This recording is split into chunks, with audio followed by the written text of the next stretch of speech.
Nandilisik yung mga mata. Yan o, malinaw na malinaw.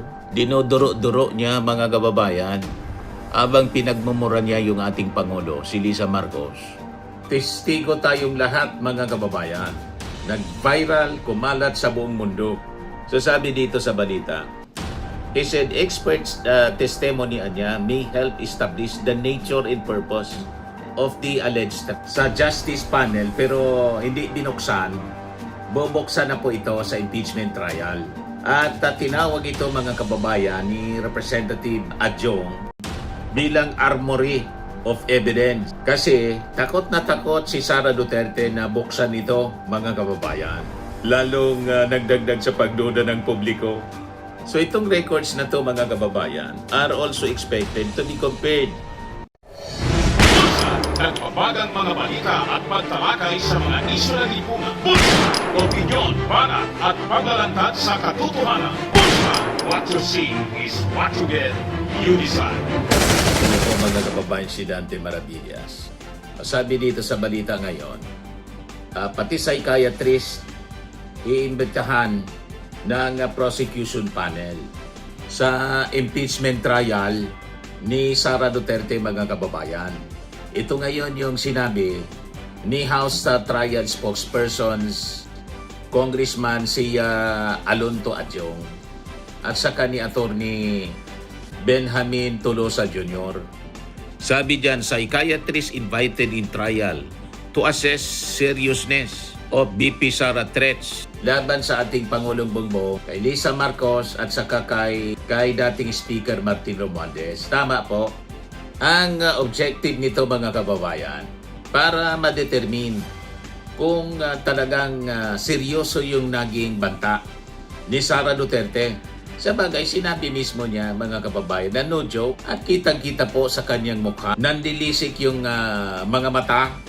Yan o, malinaw na malinaw. Dinoduro-duro niya mga kababayan habang pinagmumura niya yung ating Pangulo, si Lisa Marcos at si Martin Romualdez mga kababayan. At sabi na no joke, no joke. Kaya di niya pwedeng sabihin na joke lang. No joke na. Malinaw na malinaw. Hindi lang iisa niya. Isang beses niyang sinabi na no joke. Not once, but twice mga kababayan. At recorded siya. Testigo tayong lahat mga kababayan. Nag-viral, kumalat sa buong mundo. So sabi dito sa balita, he said experts testimony niya may help establish the nature and purpose of the alleged threat. So sabi ni Adjong at saka ni Attorney Tolosa, so it could establish niya a lot of things. Among other things would be kung gaano kaseryoso yung kanyang pagbabanta. The fact that when it was made, it was not made in jest, sabi po ni Attorney Tolosa. Tolosa added that the prosecution may seek to show whether the alleged statement was meant to threaten those named in it. The fact niya that the threat was seriously made and there was very intention to produce that intended effect, which is to threaten the recipients of these statements. So ayon naman po mga kababayan sa naging paliwanag ni Adjong, na yung papel ng psychiatrist would be to assist the impeachment court with an expert non-partisan assessment ng alleged utterances para objective po siya. Expert opinion dapat. At walang politika. The psychiatrist niya would be objective in trying to respond to the question of either the defense at saka ng prosecution. Kasi niya, yung depensa sinasabing hindi man niya threat, that was not a real threat, kundi isang figure of speech lang po daw. Sinasabing conditional remarks or words made in the spur of the moment. Kung ano-anong palusot mga kababayan yung sinasabi ng defense para hindi makonvict si Sara, di ba? So itong psychiatrist mga kababayan na iimbitahin sa impeachment trial, ito yung tutulong po sa impeachment court para ma-assess yung naging statement ni Sara. Pati yung publiko maliliwanagan sila mga kababayan. Someone anya who is objective and non-partisan is the right witness to establish to the court that yes, indeed, these allegations anya at itong threats na to ay talagang seryoso, paliwanag mga kababayan ni Representative Adjong. Ngayon, doon naman po sa BIR box na present sa Justice Panel pero hindi binuksan, bubuksan na po ito sa impeachment trial. At tinawag ito mga kababayan ni Representative Adjong bilang armory of evidence. Kasi takot na takot si Sara Duterte na buksan ito mga kababayan. Sabi ni Adjong, from the very start niya, ayaw nila. It only speaks to us one thing na parang takot sila mabuksan itong box na ito. Sabi po ni Adjong, baka niya ito yata yung smoking gun. In fact, hindi lang yata ito smoking gun. Mukhang armory itong box na ito. Bobulwa kasi doon yung mga ebidensya na magdidiin kay Sara Duterte. Siyempre, yung defense ayaw pabuksan po. Itong silyado, mga kababayan, na BIR box contains income tax returns or ITR submitted by the Bureau of Internal Revenue to the House Committee on Justice in compliance with a subpoena covering the tax filings of Vice President Sara Duterte at ng kanyang asawang si Manasseh Carpio. Pati yung kanilang financial interest. Kaya talagang hindi po mapakali yung kampo ni Sara Duterte. Lahat ng paraan ginagawa para harangin ang pagbubukas ng silyadong box. So ayon mga kababayan sa prosecution, ito anyang mga tax documents are central to the impeachment article alleging unexplained wealth because they could help determine whether Duterte's declared assets, liabilities, and lawful income are consistent with one another. Ngayon, ayaw pabuksan, so malinaw ang ibig sabihin. Talagang may problema yung dokumento. Kasi kung walang problema, si Sara mismo ang magsasabi, buksan na ninyo yan. Wala man akong tinatago dyan. Para tapos na. Kaya yung ating mga mamamayang Pilipino lalong na-excite at nanggigigil. At lalong tumataas yung pagduda ng mga tao na talagang si Sara Duterte guilty dito po sa 4 na articles of impeachment. Kasi pinipigil Di ba? May kasabihan tayo, habang pinipigil, lalong nanggigigil. Nanggigigil, mga kababayan, yung prosecution. At siyempre, yung ating mga mamamayang Pilipino, nanggigigil lalo para makita. Lalo kasi silang nagdududa. Simple lang sana, tapos na to. Kung doon pa lang mga kababayan sa Justice Panel, pumunta na doon si Sara at binulat-lat ang lahat ng mga dokumento. Ang ginawa ni Sara at ng kanyang asawa, sa pamamagitan ng kanyang asawa na si Manasseh Carpio, tumakbo sa korte para i-TRO, lalong nagdagdag sa pagduda ng publiko. So itong records na to mga kababayan are also expected to be compared with the Vice President's SALENS and other financial documents as prosecutors seek to establish the unexplained wealth allegation. Kaya sabi po ni Alonto Adjong, so nagtataka ako ang prosecution kung ganoon. Isa po yun sa kanilang ipipresenta as a way of also presenting to the court yung kanilang defense.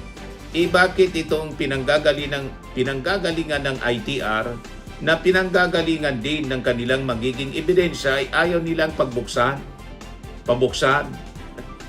Yun nga po. He argued that opening the sealed box would give the impeachment court the complete financial picture instead of only selected records. Correct? The ITR box na galing po sa BIR that will give us the whole financial picture of what we are discussing here regarding the SALN and the unexplained wealth.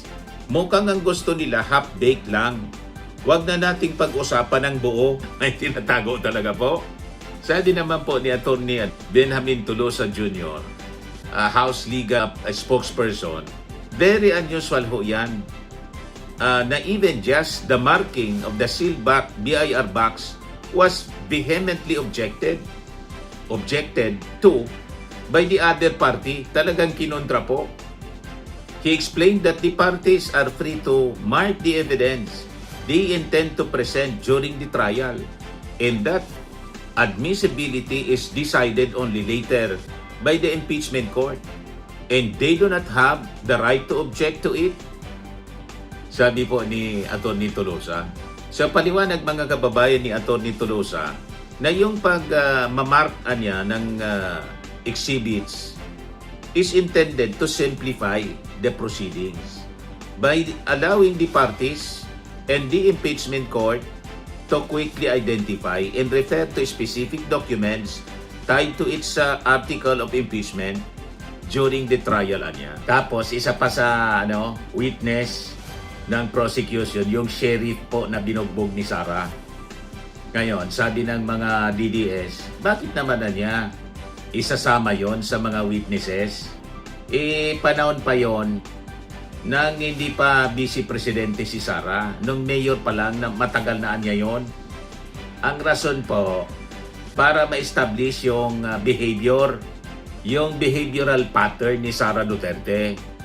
Yung pagiging marahas niya ay talagang nasa pag-ugali niya. Noon pa, the so-called culture of impunity, yun ang gustong ma-establish ng prosecution. Kaya pati yung sheriff na binugbog ni Sara, in-invite po na maging witness.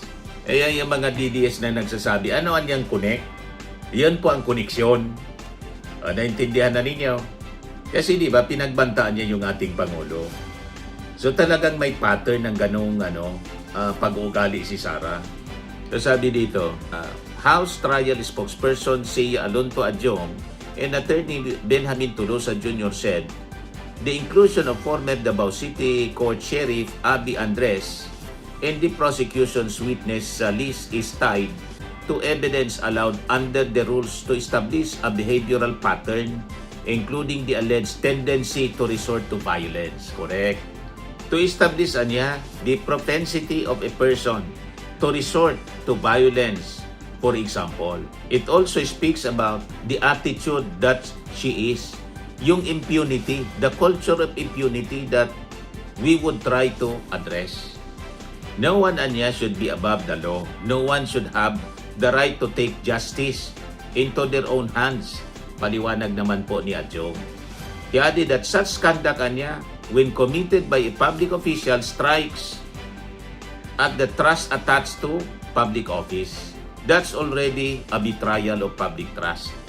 Sabi mga kababayan ni Adjong.